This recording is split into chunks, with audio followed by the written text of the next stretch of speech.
Bulletin లో breaking news చూస్తున్నాం. తిరుమల లడ్డు వివాదంపై నటుడు ప్రకాష్ రాజ్ వ్యాఖ్యలను జనసేన అధినేత డిప్యూటీ సీఎం పవన్ కళ్యాణ్ తప్పుబట్టారు. శ్రీవారి లడ్డు అపవిత్రంపై తాను మాట్లాడితే ప్రకాష్ రాజ్ కు ఏం సంబంధమని పవన్ ప్రశ్నించారు. ప్రకాష్ రాజ్ సహచర నటుడే అయినా సనాతన ధర్మంపై జాగ్రత్తగా మాట్లాడాలని సూచించారు. తాను ఇంకో మతాన్ని నిందించలేదని, లడ్డూను అపవిత్రం చేయొద్దని చెబితే తప్ప అంటూ ప్రశ్నించారు.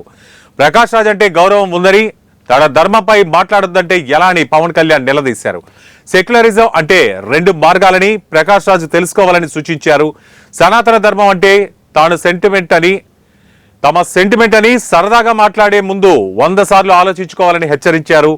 హిందూ దేవుళ్లపై వ్యంగ్యంగా మాట్లాడితే బాధ కలుగుతోందని ఆవేదన వ్యక్తం చేశారు. ఇక సనాతన ధర్మాన్ని పాటించాల్సిన బాధ్యత గుడికి వెళ్లే ప్రతి హిందువు బాధ్యత అని పవన్ కళ్యాణ్ తెలిపారు.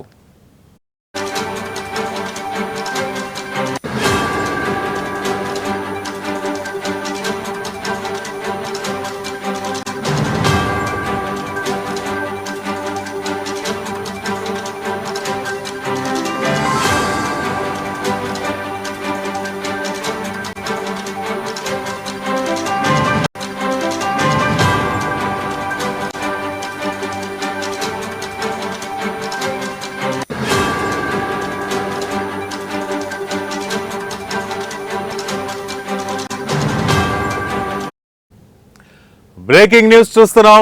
తిరుమల లడ్డు వివాదంపై నటుడు ప్రకాష్ రాజ్ వ్యాఖ్యలను జనసేన అధినేత డిప్యూటీ సీఎం పవన్ కళ్యాణ్ తప్పుబట్టారు.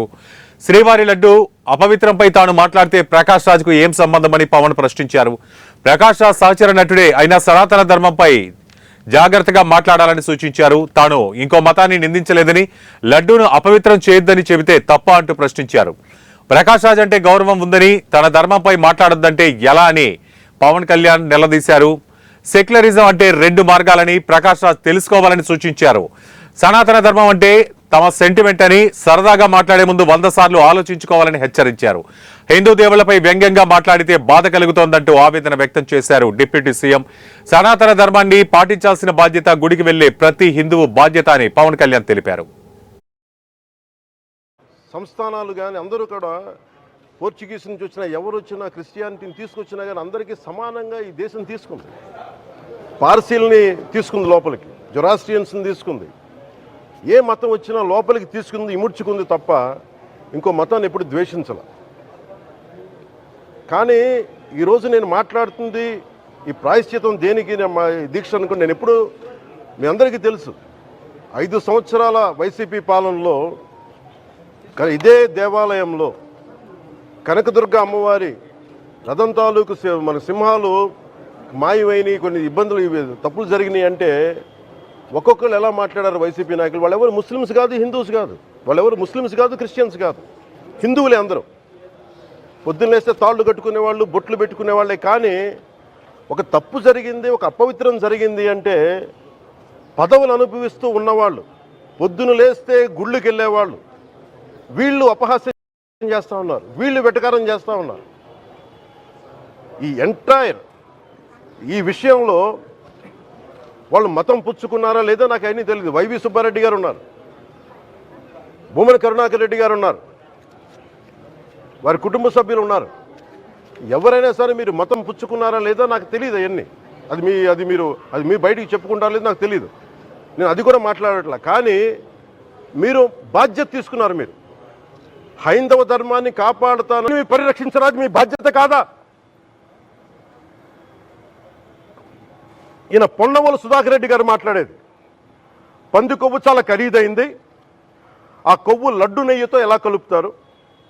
నెయ్యి 300 రూపాయలు ఉంటే పంది కొవ్వు 1200 రూపాయలు.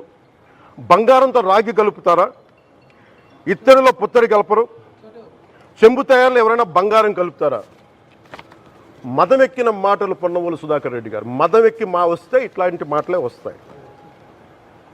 మీరు నా మీద కోర్టులో కేసులు వేసుకుంటారో ఏమి చేసుకుంటారో చెప్తా. మీరు ఏజీపీలు కదా, మీ దగ్గర 1000 కోట్ల డబ్బులు ఉన్నాయి కదా, వేసుకోండి కోర్టులో, చెప్పండి. సనాతన ధర్మానికి నోటికొచ్చినట్టు మాట్లాడితే మిమ్మల్ని అందరినీ రోడ్ల మీదకి లాగుతాం, గుర్తుపెట్టుకోండి.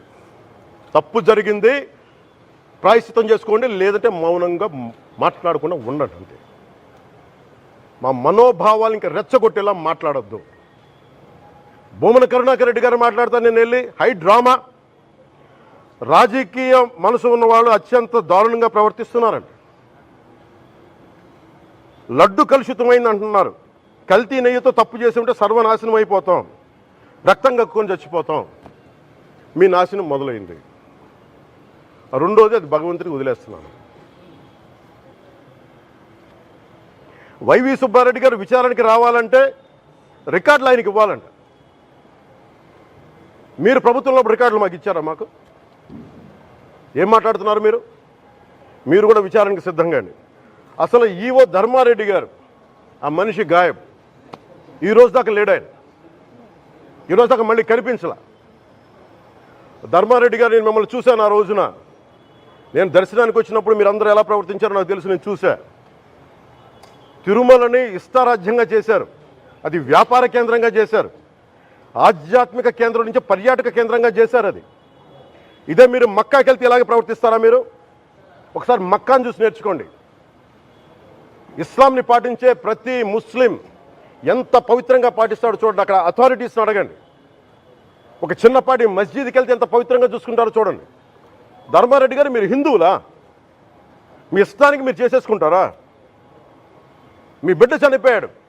చనిపోయిన కనీసం 11 రోజులు లోపలికి రాకూడదండి. ఈ లోపల వచ్చేస్తారా మీరు? మేము మర్చిపోయామనుకుంటున్నారా? ఆగమ శాస్త్రం చెప్పింది మీకు ఇదేనా? అంటే గవర్నమెంట్ ఉద్యోగులు అయితే ప్రభుత్వం మీ నియమిస్తే మీ ఇష్టానికి చేసేసుకుంటారా? మాకు బాధలు ఉండవనుకుంటున్నారా? ఇదే మీరు ఒక ఇస్లాంకి చేస్తే అపచారం జరిగితే మీరు ఏం చేస్తారు? బయట రోడ్ల మీదకి వచ్చి మీరు కూర్చోబెట్టి దాన్ని పొలిటికలైజ్ చేస్తారు. మీరు పొలిటికలైజ్ చేస్తారు. నేను నిజంగా చెప్తున్నా, జగన్మోహన్ గారికి కూడా చెప్తున్నా, మీరే కనుక నేనే కనుక సనాతన ధర్మం మీద పోరాటం చేయాలని నన్ను ఆపేవాళ్ళు ఎవరు లేరు ఈ దేశంలో, గుర్తుపెట్టుకోండి. నేను కనుక సనాతన ధర్మం కోసం నేను పోరాటం చేస్తే చచ్చిపోవడానికి సిద్ధం నేను. కానీ నేను అక్కడి దాకా తీసుకెళ్ళిన విషయాలు దానికి నిదర్శనమే రామతీర్థ రాముల వారి విగ్రహం శిరిచ్ఛేదం జరిగినప్పుడు ఒక్క మాట మాట్లాడకుండా చెప్పి కూర్చున్నాను. ఆ తెలివితేట లేక మీ ప్రభుత్వాన్ని కిందకి తీసుకొచ్చి అధాపాతాలను తొక్కిన మేము మాకు శక్తి లేదనుకుంటున్నావా? ఉండవనుకుంటున్నావా? కానీ మేము సమాజాన్ని కలిపి ఉంచాలని వ్యక్తులం తప్ప విడగొట్టాలని వ్యక్తులం కాదు. మేము గుర్తుపెట్టుకోండి.